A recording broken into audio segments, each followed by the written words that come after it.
네, 오늘 여러분들과 함께 나눌 이야기는 이스라엘의 아합 왕과 그리고 아람, 그러니까 지금의 시리아 왕 벤 하닷과의 전쟁 이야기입니다.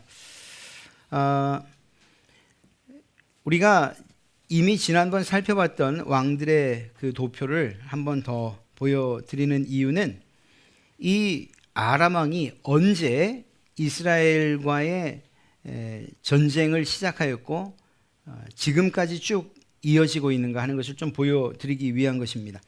북이스라엘의 바아사 왕과 싸우던 남유다의 아사가 혼자 감당하기 어렵다는 판단이 들자 아람의 벤 하닷 1세에게 용병을 요청합니다.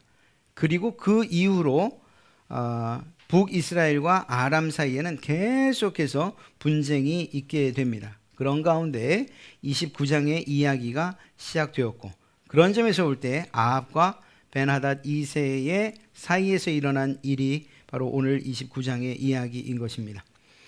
벤하닷은 하사엘의 아들로서 아람, 다마스커스 혹은 다메섹의 왕이었죠.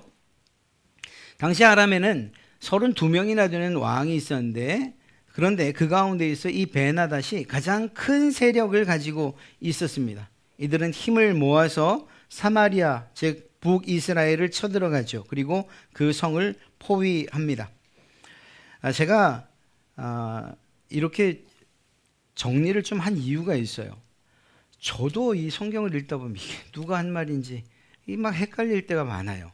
그런데 이렇게 제가 말로만 하면 여러분들이 이게 지금 누구 말하는, 이게 아합이 말한 건가, 선지자가 말한 건가, 베나다시 말한 건가, 이게 좀 더 잘 이해를 좀 시켜드리고자 하는 그 뜻에서 이렇게 한 거니까 여러분들 절대로 무시하는 게 아닙니다. 충분히 다 알아들으실 수 있지만, 그러나 또 성경에 대해서 잘 모르면 정말 헷갈리거든요. 그래서 이렇게 좀 정리를 해 본 것일 뿐입니다. 이스라엘은 이런 이 아람의 공격이 시작되자 전혀 힘을 쓰지 못합니다. 그냥 포위된 상태에서 아람의 요청대로 정말 많은 것들, 자기들이 스스로 조공을 바치기로 결정을 합니다. 그리고 자신의 아내들과 자식마저 포기하죠. 그래서 베나다 사자들이 요청하는 것, 너의 은도 금도 너의 아내들도 자녀들도 다 내놓으라 그럴 때, 그때에 왕이, 이 아왕이 두 손 두 발 다 들고 나와 그리고 내가 가진 모든 것을 다 드리겠습니다, 이렇게 항복을 선언해 버리고 맙니다. 그런데 여기에서 멈췄으면 모르겠는데 이 벤하닷이 다음 날 다시 찾아와서 아합왕의 이 비굴한 모습을 보고 난 이후에 의기양양해져서 이전에 요구했던 것보다 더 많은 것을 요구한 것입니다. 그러니까 이렇게 이야기한 거죠. 내가 내일 이맘때 와서 내 신하들을 보내서 너의 집들 그리고 너의 신하의 집들을 다 뒤져서 내가 원하는 건 다 가져가겠다, 이렇게 이야기한 겁니다. 그러니까 앞에 아내들, 자녀들, 은금, 이 정도면 전부라고 말할 수 있는데 그것 말고도 또 다른 것들을 약탈하겠다고 하니까 이제서야 이 아합은 자기의 장로들, 이스라엘 장로들을 모아서 이 사실을 털어놓지요. 아니, 이렇게 벤하닷이 우리를 이렇게 괴롭히면서 아들도, 아내도, 자녀도, 은도, 금도, 그리고 그것에 이어서 다른 모든 것까지 다 약탈해 가겠다고 하는데, 이거 어떻게 하면 좋겠습니까? 내가 이 말에 거절을 하지 못했습니다. 그런데 놀랍게도 이때 이 이스라엘의 장로들이 전혀 뜻밖의 대답을 합니다. 왕이시여, 그의 말을 무시하고 벤하닷의 말을 무시하고 들어주지 마십시오. 그러니까 전혀 다른 국면이 벌어지고 만 거죠. 그러자 아합 왕은 장로들의 이러한 대답에 용기를 얻어서 벤하닷의 사신들에게 이렇게 말합니다. 내 주 왕에게, 벤하닷에게 전하시오.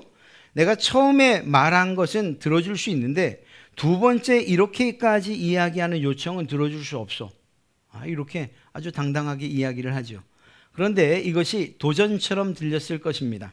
벤하닷의 사자들이 돌아가서 이 말을 그대로 전했더니 돌아온 대답이 이거예요. 내가 내 군인들, 벤 하닷이 이야기하는 것입니다. 내가 내 군인들을 보내서 사마리아를 완전히 멸망시켜 버리겠다. 내 군인들이 이 성에서 재를 한 줌이라도 모을 수 있다면, 그러면 내가 나의 신들이 나에게 무서운 벌을 내려도 좋다. 그러니까 한 줌도 모이지 않도록 완전히 부셔버리겠다는 거죠. 이렇게 큰 협박을 합니다. 그런데 아합이 어디에서 용기를 얻었는지 모르지만 벤 하닷에게 오히려 도전의 말을 합니다. 벤 하닷에게 전해라. 아직 싸우고 있는 군인, 이미 이긴 것처럼 뽐내서는 안 된다. 이렇게 이야기를 합니다. 성경대로 하면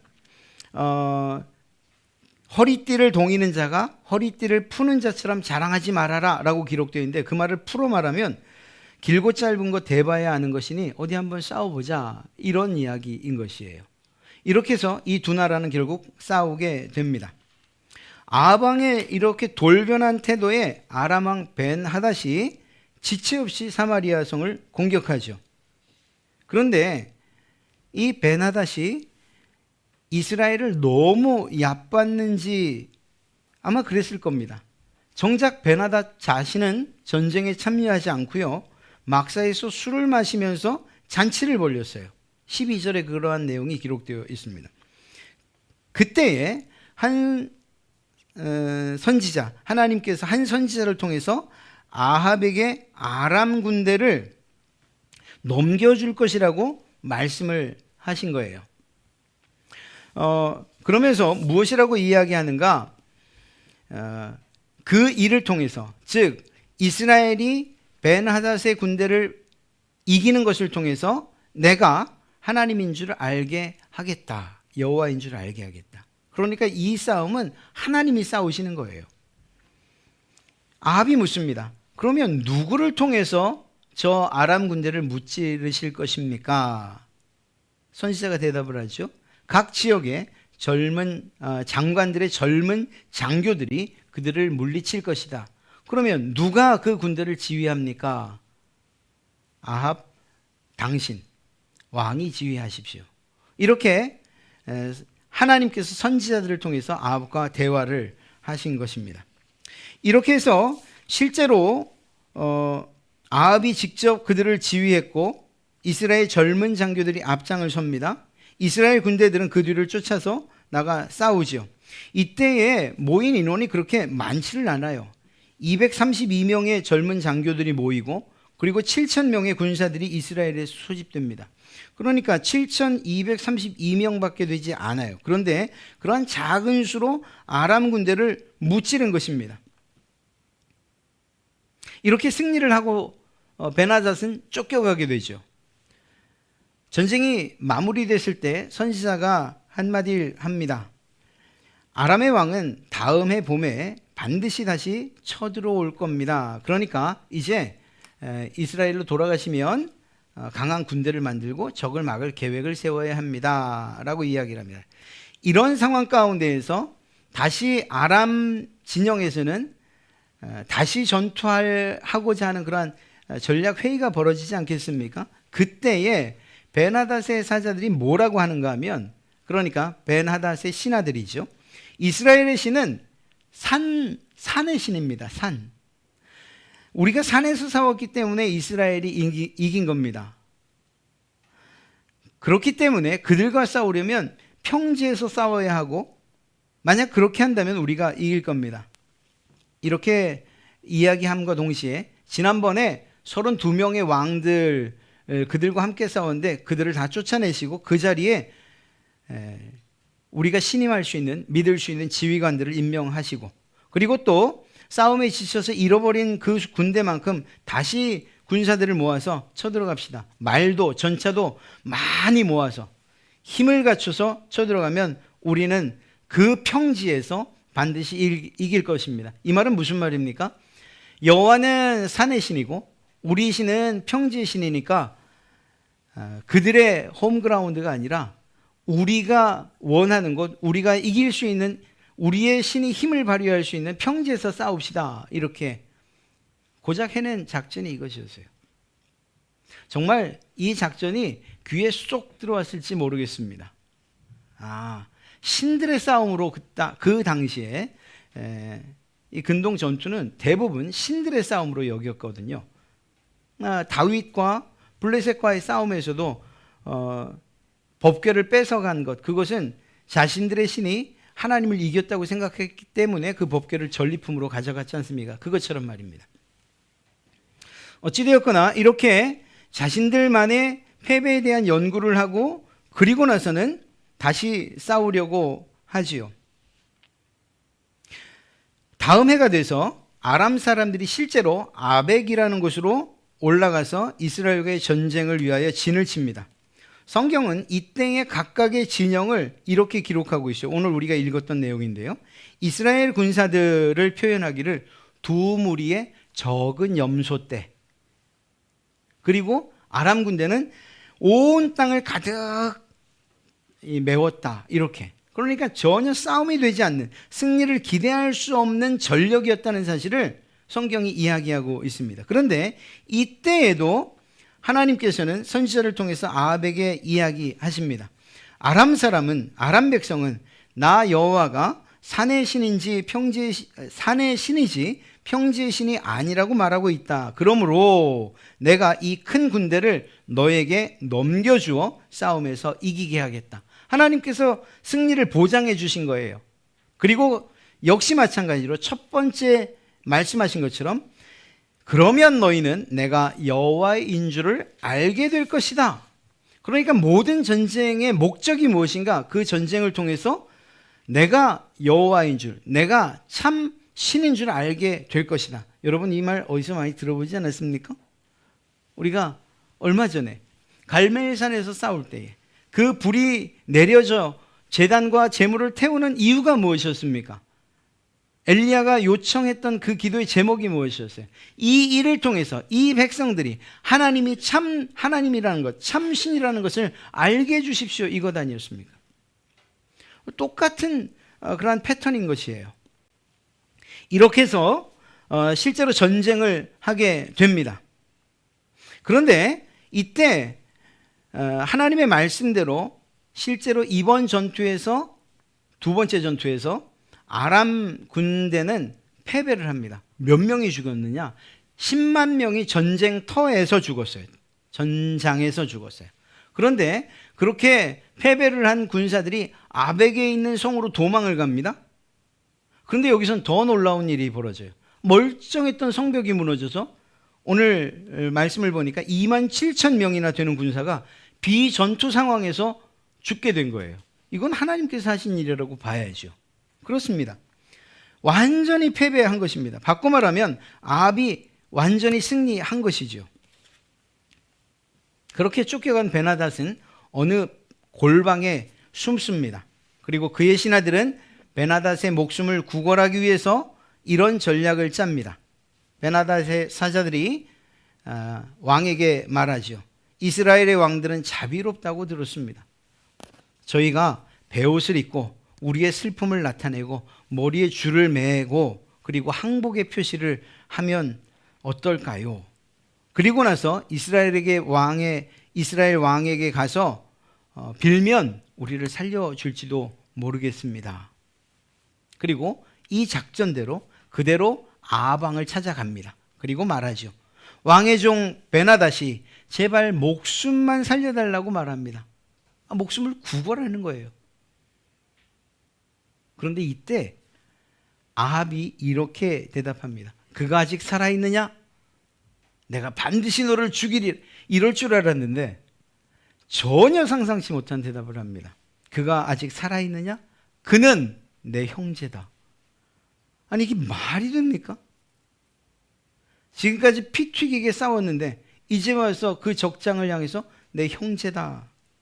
그러니까 이 기회를 놓치지 않고 그렇습니다. 베나닷은 당신 아합 왕의 형제입니다. 아합이 뭐라고요? 베나닷 데리고 와라. 그리고 베나닷이 아합 왕 앞에 오자 이렇게 이야기합니다. 자신의 전차에 태워요. 여러분, 전차는 싸움의 도구 아닙니까? 그런데 그 전차에 적장을 태운 거예요. 그리고 그와 협상을 합니다. 그 내용이 무엇이었는가? 베나닷이 먼저 말합니다. 아합 왕이시여, 내 아버지가 왕의 아버지로부터 빼앗은 마을들 다 돌려드리겠습니다. 지금 살기 위해서 하는 이야기예요. 또 한 가지는 내 아버지가 사마리아의 거리, 그러니까 예루살렘의 수도라고 할 수 있는 사마리아의 아람의 거리와 그리고 상점들을 만들었던 것처럼 이제는 아합 왕 당신이 우리 아람의 수도인 다마스커스, 다메섹에 이스라엘의 거리도 만드시고 상점도 세우십시오. 이렇게 제안을 합니다. 그러자 아합이 그런 조건이라면 내가 당신을 보내주겠소 해서 베나닷을 그대로 살려 보냅니다. 이것은 하나님 보실 때에 옳지 않은 것이었어요. 그래서 하나님께서 선지자를 통해서 이 사실을 깨우치시려고 합니다. 선지자가 3명이 등장하는데요. 하나님의 말씀을 전하는 선지자는 선지자 1번이에요. 그 선지자 1번이 옆에 있는 동료에게 이렇게 말합니다. 나를 때리시오. 나에게 상처를 입히시오. 나를 폭행하시오.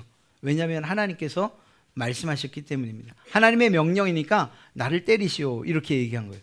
그런데 두 번째 선지자가 생각하기를 아무리 하나님의 명령이라고 해도 그렇지 내가 어떻게 그냥 사람을 때릴 수 있느냐. 거절을 합니다. 그래서 싫습니다. 그러자 하나님께서 그 선지자를 통해서 이렇게 말씀하십니다.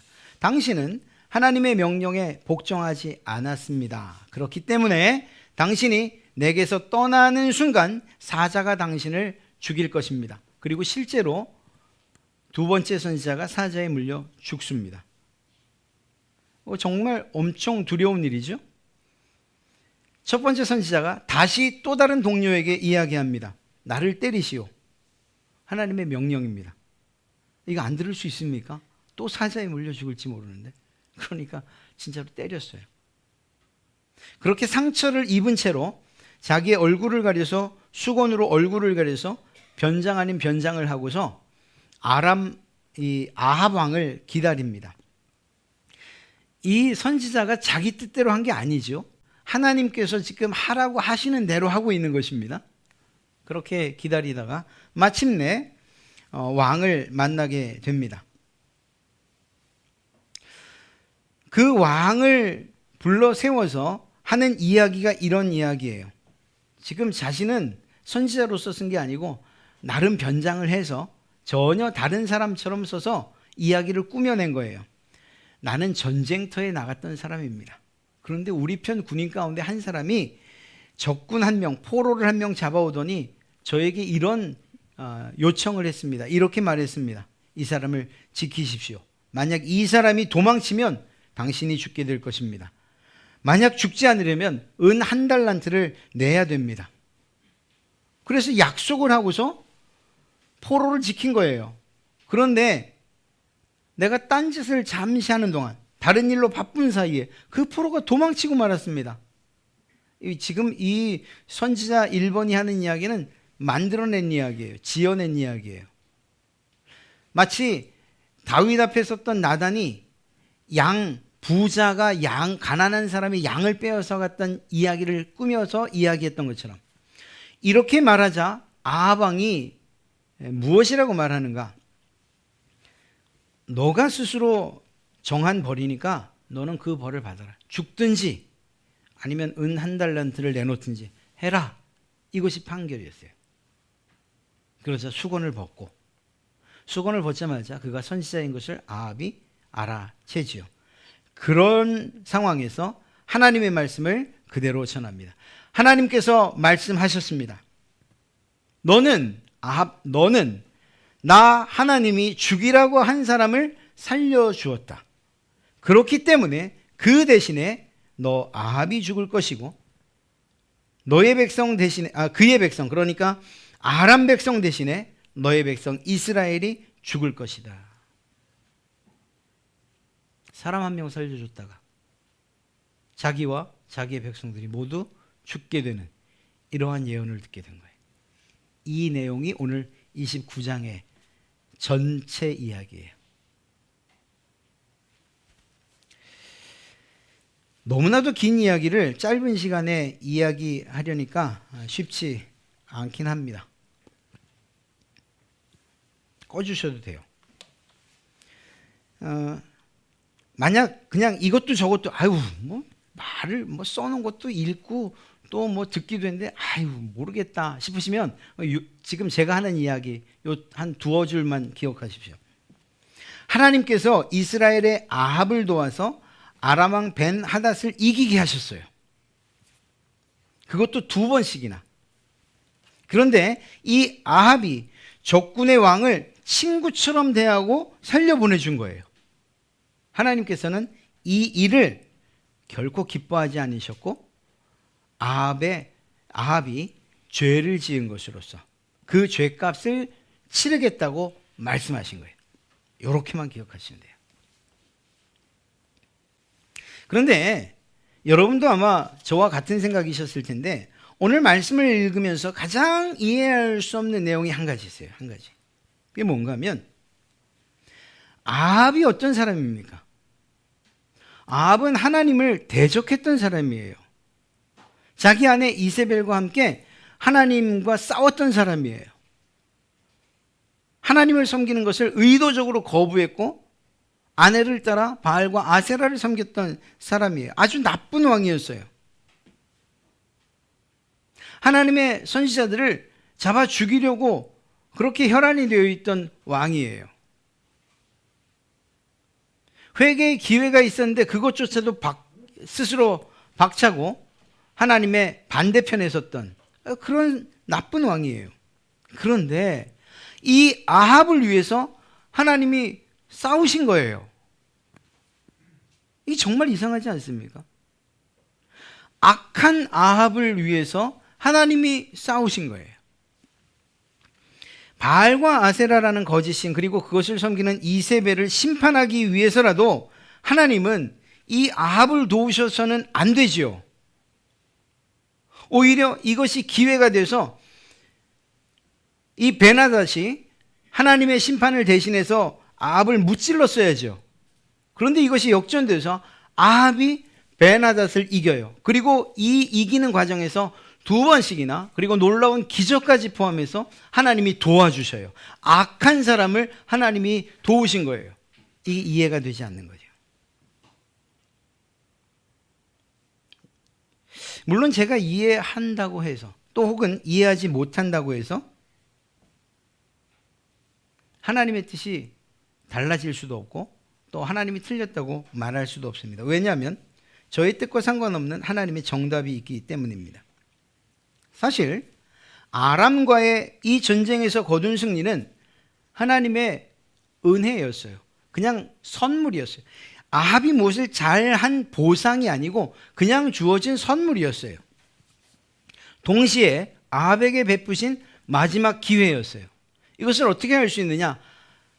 아까도 말씀드렸던 것처럼 선지자를 통해서 이야기할 때마다 꼭 빼놓지 않고 했던 이야기. 너는 이 전쟁이 이기는 것을 통해서 내가 참 하나님이라는 것을 알게 될 것이다. 이것을 반복적으로 이야기하신 거예요. 그러니까 이 싸움을 통해서 너는 돌아서야 돼. 너는 바알이 아니라 나를 선택해야 돼. 기회를 계속해서 제공해 주셨던 거예요. 그런데 오히려 아합은 그러한 하나님의 의도와 상관없이 이 일을 통해서 하나님을 모욕했고 그리고 오히려 하나님을 거부했어요. 아합과 이스라엘로 하여금 하나님께 돌아오기를 바라는 마음으로 행하셨던 이 놀라운 기적, 그 기적 안에서도 하나님을 발견하지도 못했고 하나님을 따르지도 못했고 오히려 하나님을 대적하고 불순종으로 대적하고 있는 아합의 모습을 우리는 보고 있는 것입니다. 아합이 했던 짓을 생각하면 그는 하나님의 진노와 심판을 받아 마땅했어요. 그런 아합에게 그리고 이스라엘에게 하나님께서 일방적인 은혜를 베풀어 주신 거죠. 일방적인 선물을 주신 거예요. 그리고 그 선물을 통해서 내가 진짜 하나님이다, 내가 진짜 참신이다라는 사실을 깨닫기를 원하셨던 거예요. 그래서 자비를 베푸셨고 하나님께서 도와 기적적인 승리를 거둘 수 있었던 것입니다. 이때 아합이 돌아섰더라면 오히려 북이스라엘의 역사가 달라질 수도 있었을 거예요. 그런데 그렇게 하지 못했습니다. 놀랍게도 그가 행한 일은 하나님의 말씀에 대한 불순종이었습니다. 아람 왕 베나닷을 놓아주는 것, 살려줌으로 하나님을 욕보였습니다. 많은 사람들에게 너그럽다고, 대인배라고, 야, 적군을 놔주다니 라는 이러한 칭찬을 들었을지는 모릅니다. 너그러운 승자라는 인정을 받았을지도 몰라요. 또 어떤 사람들은 그가 맺은 협상이 꽤 괜찮은 조건이었어 라고 말하며 그의 정치력과 외교력을 그 외교력에 박수를 쳤을지도 몰라요. 그런데 말입니다. 아합이 승리는 거두었는지 모르지만 그는 실패한 자였습니다. 인간의 마음을 얻었는지는 모르나 하나님의 마음을 얻지는 못했어요. 실제로 아합은 하나님의 명령을 무시했고 불순종했어요. 아합은 바로 이러한 하나님의 거룩한 전쟁의 법칙을 몰랐던 거죠. 그에게는 자기 마음대로 베나닷을 다룰 수 있는 권리 자체가 없었어요. 왜냐하면 하나님이 싸우셨기 때문이죠. 하나님이 이기게 하셨기 때문이죠. 하나님이 거둔 승리였기 때문에 그 승리의 공을 아합이 가로챌 수 없는 것이었어요. 비록 베나닷을 놔준 그의 방법이 영리하고 지혜로운 것처럼 또는 협상의 귀재처럼 그렇게 보일 수는 있을지 모르겠지만, 그러나 아람 왕의 목숨은 아합이 원하는 방식이 아니라 하나님의 방식대로 처리되어야 했던 거예요. 하나님이 하실 일을 아합이 나서서 하나님의 뜻과는 정반대로 그 일을 처리해버리고 만 것이죠.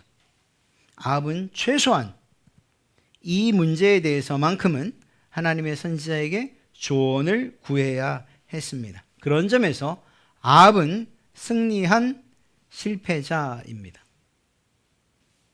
앞뒤가 안 맞는 말이죠. 승리했는데 실패자라니요. 사랑하는 성도 여러분, 대부분 모든 사람은 언제나 승리하기를 원하고 성공하기를 원합니다. 사실 그 점에 있어서는 우리 신자들도 마찬가지예요. 누가 지는 걸 좋아하겠습니까? 이기는 게 좋지요. 실패하는 것을 좋아합니까? 성공이 좋지요. 하지만 그럼에도 불구하고 승리의 조건과 성공의 조건을 위한 최소한의 가이드라인을 하나님이 제공하셨다는 것 정도는 우리가 기억해야 되는 거예요. 사실 이 점에 있어서 세상에서도 어느 정도 통용되고 있어요.